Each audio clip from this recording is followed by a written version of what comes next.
En 1891, un evento catastrófico se desarrolló en una fábrica de Manchester, Nuevo Hampshire, cuando un enorme volante de inercia de 56 toneladas, girando a velocidad máxima, explotó repentinamente en la sala de máquinas.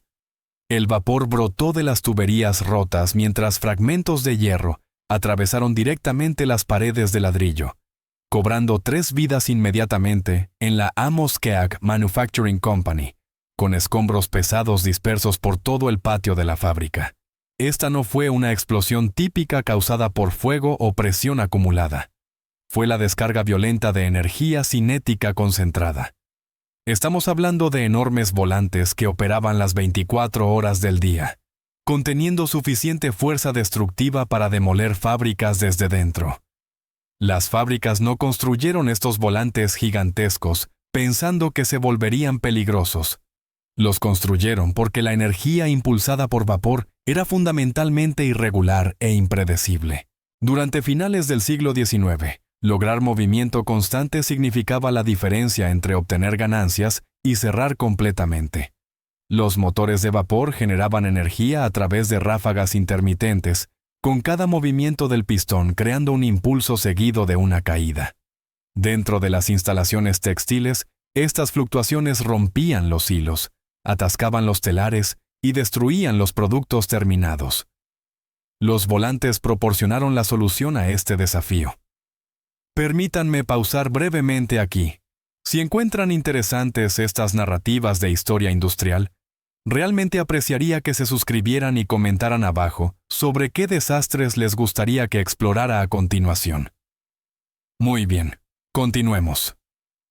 A lo largo de la década de 1870, la mayoría de las grandes fábricas dependían de un solo motor centralizado conectado a ejes de línea que se extendían a lo largo de todo el edificio. Un volante pesado absorbería los golpes de cada movimiento del pistón y distribuiría la energía durante los intervalos entre ellos. Mayor masa del volante significaba operación más suave. En las fábricas más grandes, los volantes típicamente variaban de 20 a 50 toneladas, mientras que las instalaciones más grandes tenían volantes que excedían las 100 toneladas con diámetros superiores a los 25 pies. Estos no eran sistemas de respaldo, formaban la base del sistema. Un solo volante frecuentemente impulsaba cientos de máquinas simultáneamente, incluyendo telares, equipo de cardado, prensas y bombas, todas dependiendo de la misma masa rotatoria. Cuando se desaceleraba, cada máquina en la fábrica se ralentizaba con él. ¿Por qué no simplemente usar volantes más pequeños? Porque detener las operaciones era costoso. Reiniciar un motor de vapor consumía tiempo significativo, combustible y mano de obra. Un volante más pesado permitía a los motores manejar fluctuaciones breves de carga sin detenerse, haciendo que esta estabilidad fuera más valiosa que la adaptabilidad.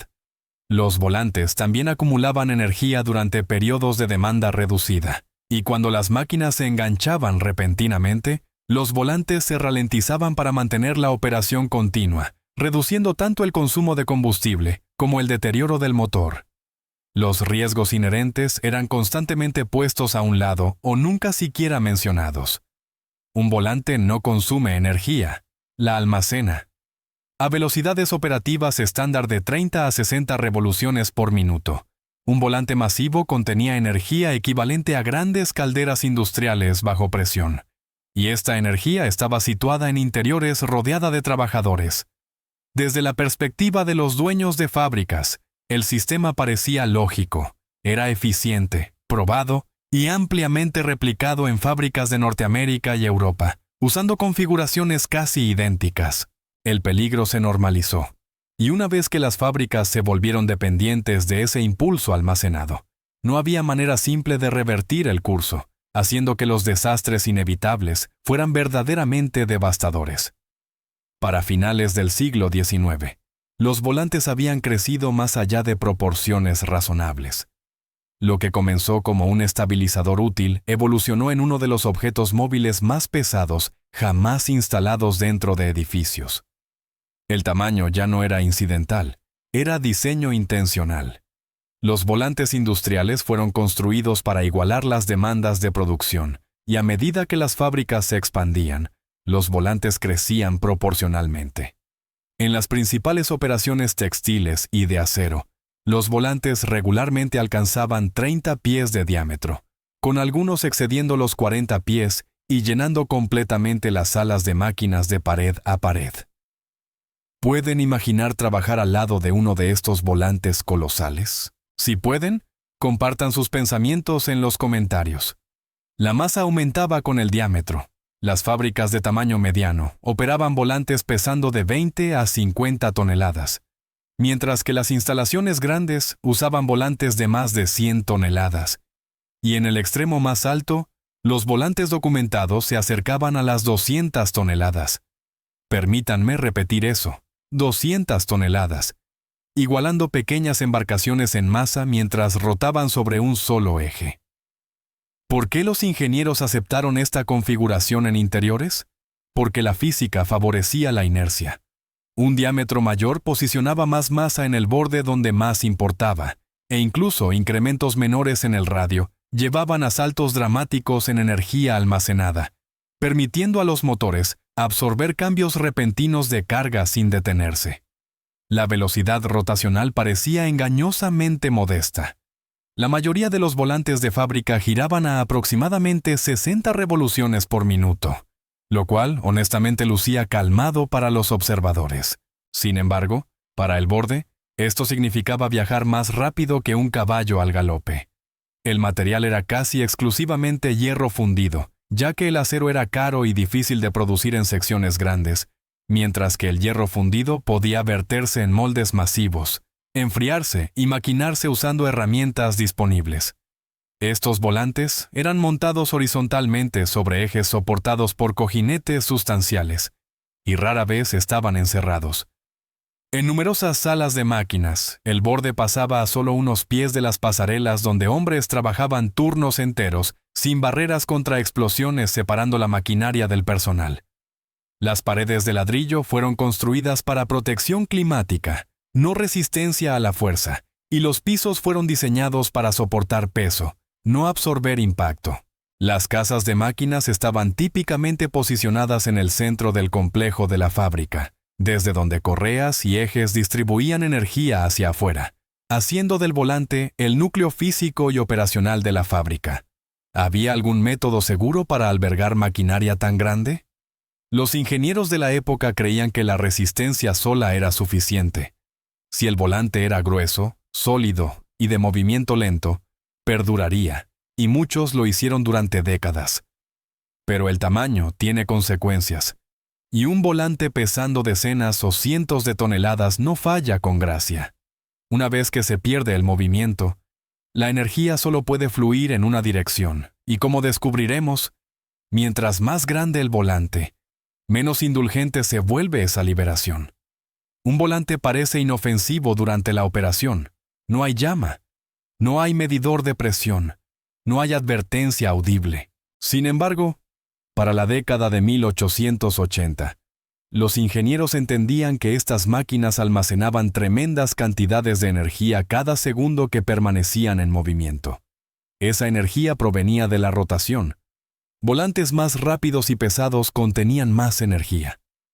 A diferencia del vapor en las calderas, esta energía no se disipaba cuando la demanda disminuía, sino que permanecía encerrada en el borde. Aquí es donde la escala se volvió peligrosa, ya que la energía en un volante aumenta con el cuadrado de su velocidad y distribución de masa. Pequeños incrementos de rotación significaban incrementos de fuerza mucho mayores, y mientras que los ingenieros de esa era podían calcular cargas, la concentración de energía a largo plazo era pobremente entendida. ¿Qué sucede cuando la energía no tiene a dónde escapar? A velocidades operativas estándar, el borde de un volante grande viajaba a más de 40 millas por hora, y cada libra de hierro en el borde portaba impulso que no se detenía solo porque el vapor era cortado. Durante paradas normales, la energía se disipaba lentamente a través de la fricción, pero fallas repentinas significaban liberación inmediata. Los volantes no fueron diseñados para descargar energía de manera segura.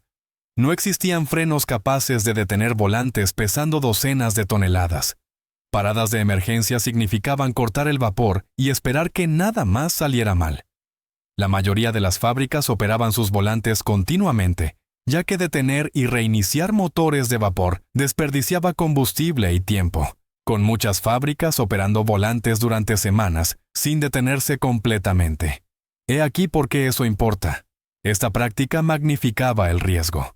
La energía almacenada en volantes grandes podía igualar o superar la contenida en calderas industriales, pero sin las señales de advertencia visibles que las calderas proporcionaban. No había silbato de presión, no había indicador de calor, no había acumulación gradual demandando atención. Los trabajadores pasaban junto a estas máquinas diariamente, sintiendo vibración en lugar de fuerza, escuchando rotación constante en lugar de amenaza. El peligro era invisible porque era familiar. Y para el momento en que los ingenieros se dieron cuenta de cuánta energía estaba siendo almacenada en interiores, las máquinas ya estaban en todas partes con fábricas enteras dependiendo de ellas. Una vez que la energía está almacenada en movimiento, el control depende de una cosa: mantener el volante intacto, y esa suposición sería probada repetidamente, con consecuencias medidas en vidas y destrucción. Los ingenieros no consideraban los volantes frágiles. Creían que la falla solo resultaba del mal uso. Si el volante era suficientemente sólido y lo bastante lento, se consideraba seguro. La mayoría de los volantes grandes podían manejar cargas compresivas excediendo las 100.000 libras por pulgada cuadrada. Pero la resistencia a la tracción era mucho menor, fallando a menos de 20.000 libras por pulgada cuadrada bajo tensión. Esa diferencia era crítica. Cuando un volante gira, la fuerza centrífuga jala el borde hacia afuera, y a velocidad operativa, cada libra de hierro experimenta tensión constante con el borde tratando continuamente de desgarrarse a sí mismo. El hierro fundido no se estira para absorber ese estrés. Se fractura. Muchos volantes grandes fueron fundidos en secciones y atornillados juntos, con un solo volante conteniendo una docena o más de juntas, cada una concentrando estrés de maneras que los ingenieros no podían calcular completamente. ¿Por qué confiar en tornillos para contener la fuerza rotacional? El control de velocidad dependía de gobernadores mecánicos, sistemas que operaban a través del equilibrio y movimiento, no electrónica. Los manuales de ingeniería advertían que las fallas del gobernador podían permitir que la velocidad del motor subiera en un 10% o más antes de que los operadores pudieran responder, y ese incremento era peligroso. El estrés en un volante giratorio aumenta con el cuadrado de su velocidad, significando que un exceso de velocidad del 10% podía aumentar el estrés interno en más del 20%, empujando instantáneamente el hierro más allá de sus límites. La fatiga empeoraba la situación. Los volantes frecuentemente corrían continuamente durante semanas, calentándose y enfriándose con cambios de carga, y cada ciclo creaba grietas microscópicas invisibles desde la superficie. No había método para inspeccionar el interior de una fundición masiva, ya que los rayos X no existían. Y si se formaba una grieta profundamente dentro del borde, la primera indicación era falla catastrófica. Las salas de máquinas fueron construidas sin contención, con pasarelas pasando a pocos pies del volante, y paredes de ladrillo diseñadas para soportar peso, no detener fragmentos. Los ingenieros confiaban en la experiencia. Miles de volantes funcionaban correctamente, y ese éxito se convirtió en validación. Pero la ingeniería no falla en el promedio, falla en el límite, y están a punto de descubrir cómo una vez que un volante cruzaba ese umbral, no quedaba corrección posible. El incidente de Amos Keak no fue aislado. Las fallas de volantes estaban siendo documentadas a través de Norteamérica y Europa, frecuentemente en tipos de fábricas idénticos bajo circunstancias similares. Las publicaciones de ingeniería de la década de 1890 describen explosiones de volantes en fábricas textiles, plantas de acero y estaciones de energía.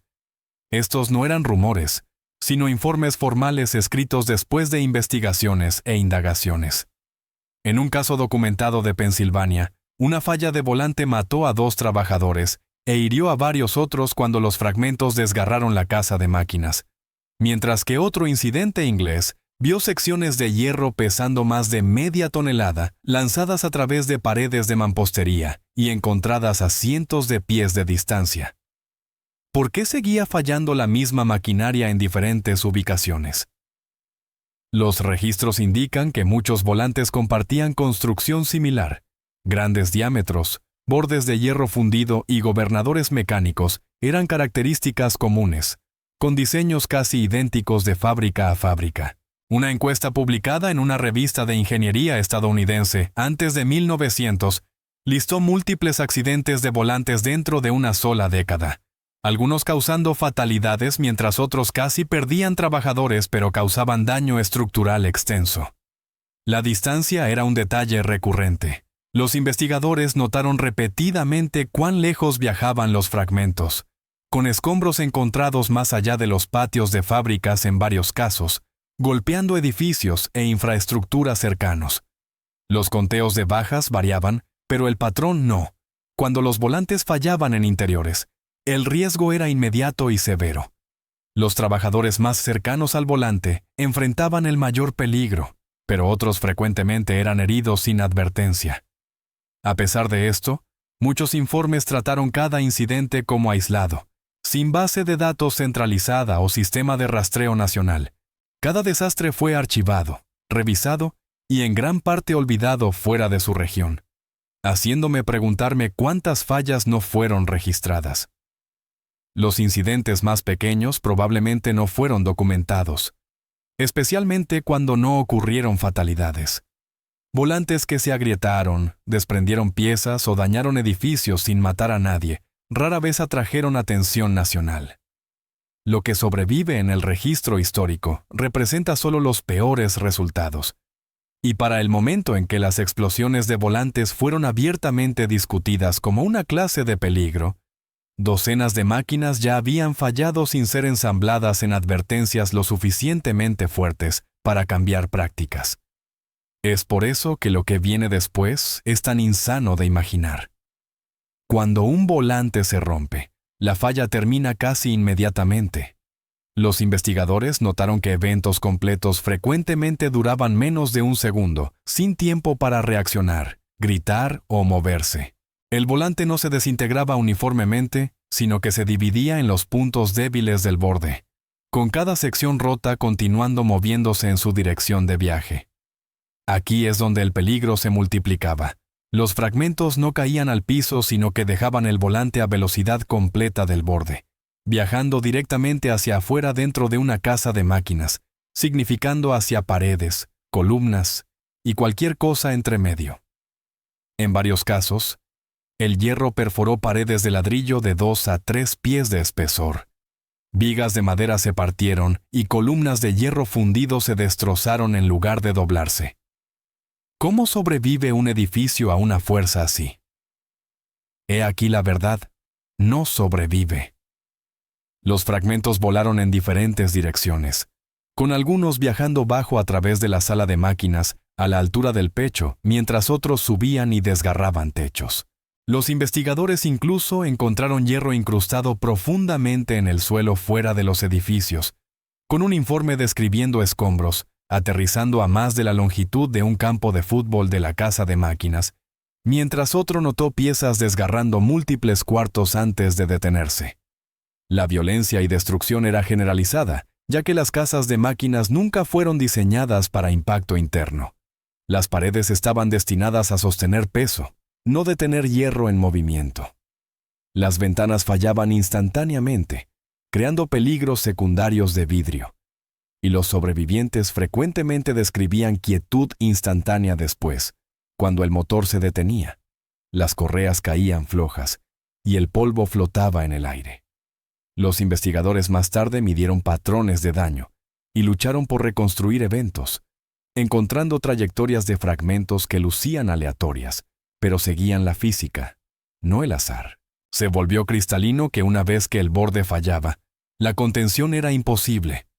El volante no explotaba hacia afuera por calor o presión, sino simplemente liberaba movimiento que había estado almacenado durante horas.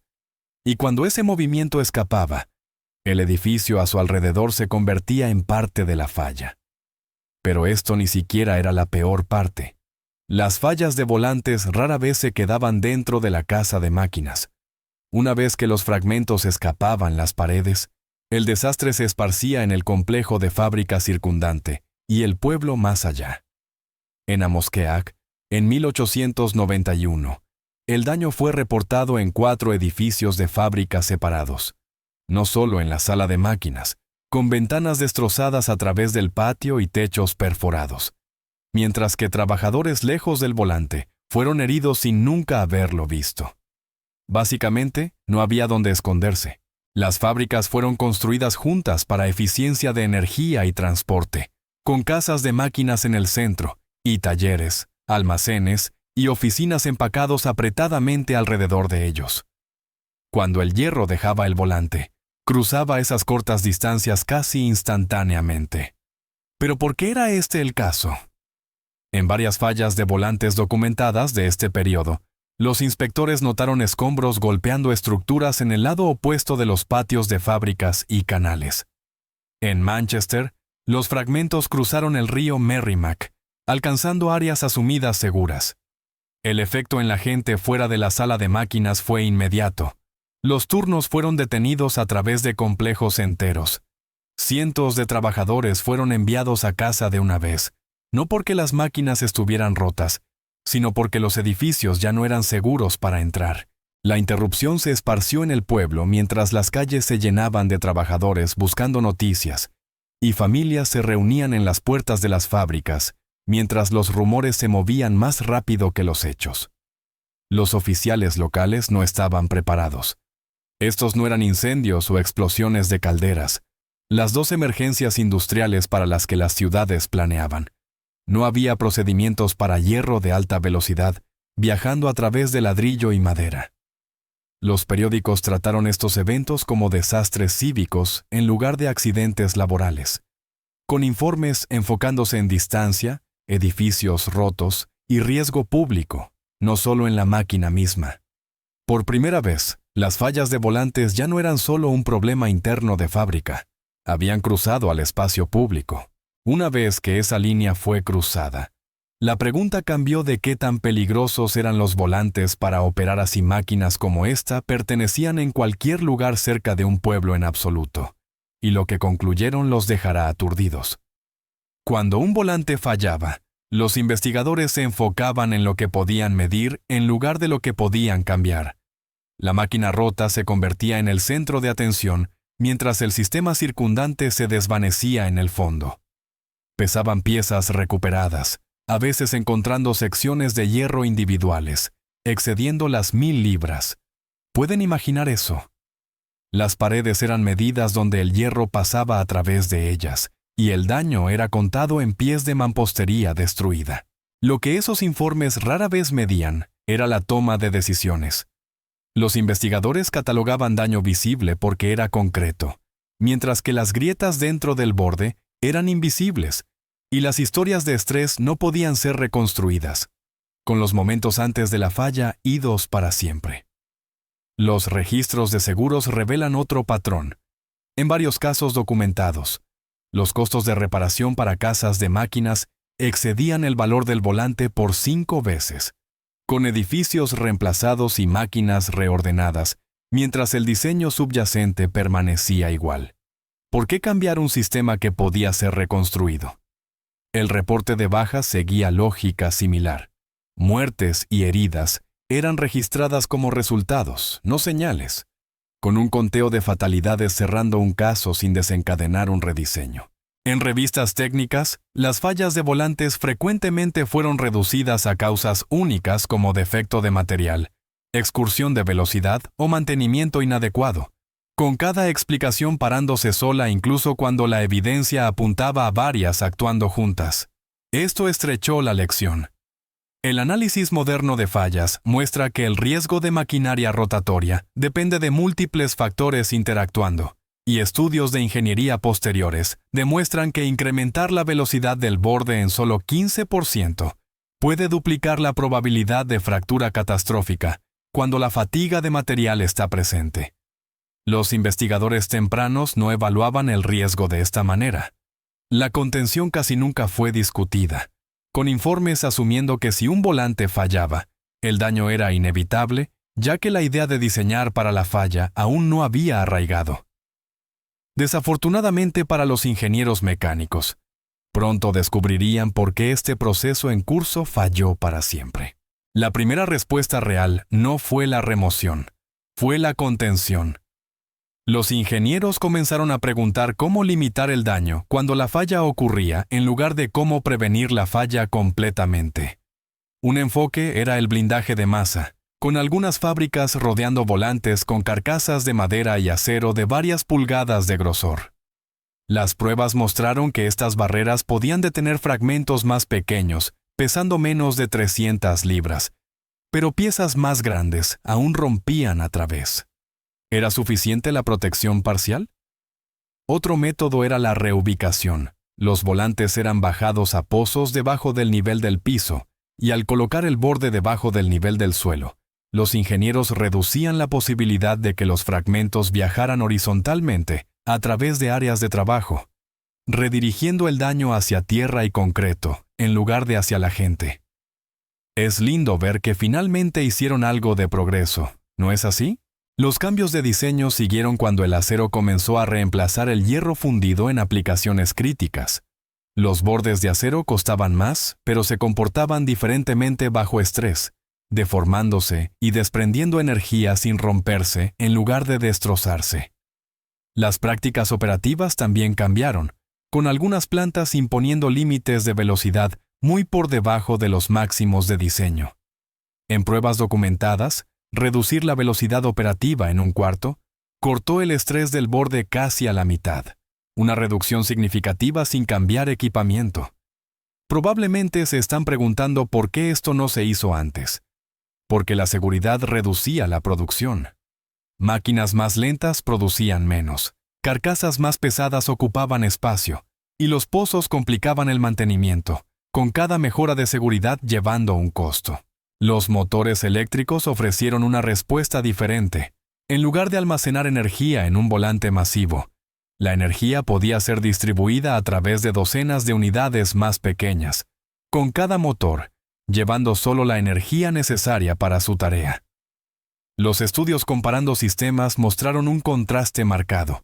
Cuando un motor fallaba, el daño era localizado, pero cuando un volante fallaba, el daño se multiplicaba. La diferencia no era el nivel de potencia, sino la concentración de energía. La adopción fue desigual. Plantas grandes y bien financiadas cambiaron primero mientras operaciones más pequeñas retrasaron, con algunas adaptándose solo después de casi accidentes, no desastres. La regulación siguió lentamente, con aseguradores comenzando a cobrar primas más altas por volantes no contenidos. Y esa presión financiera empujó cambios donde argumentos de ingeniería no lo habían hecho. Por primera vez, la industria aceptó que la falla era inevitable, y el diseño tenía que contabilizarla, y esa realización preparó el escenario para una solución más permanente. Los volantes no desaparecieron de la noche a la mañana.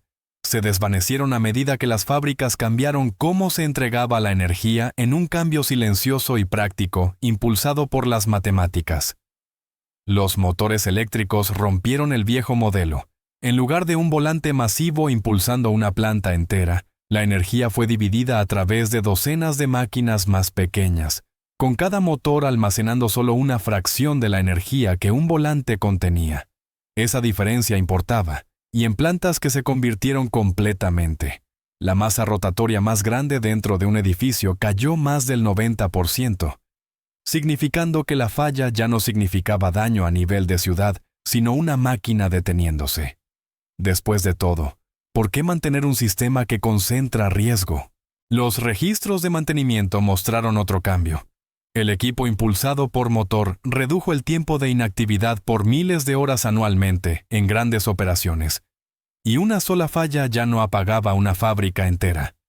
El espacio también cambió cuando las casas de máquinas se encogieron o desaparecieron completamente, con pisos una vez construidos para llevar cargas rotatorias masivas reutilizados, mientras algunos pozos de volantes fueron rellenados y otros sellados y olvidados.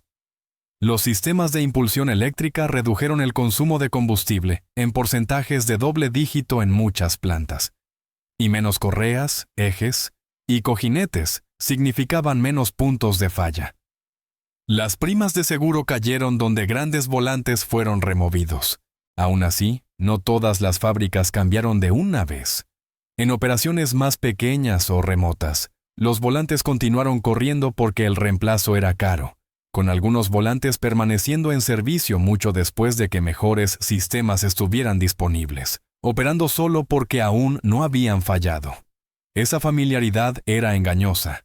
Lo que terminó la era del volante no fue la regulación o la indignación, fue la competencia.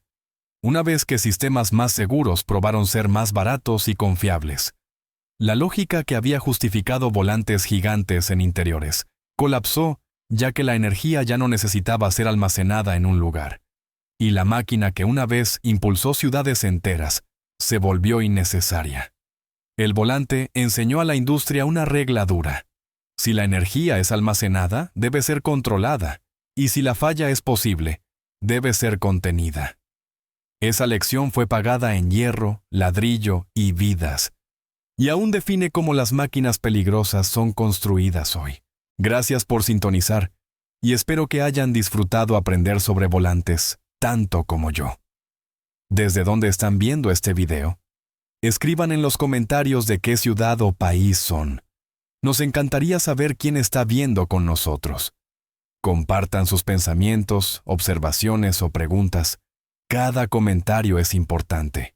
Y no olviden suscribirse para que no se pierdan ningún video nuevo. Juntos, estamos creando una comunidad de exploradores curiosos.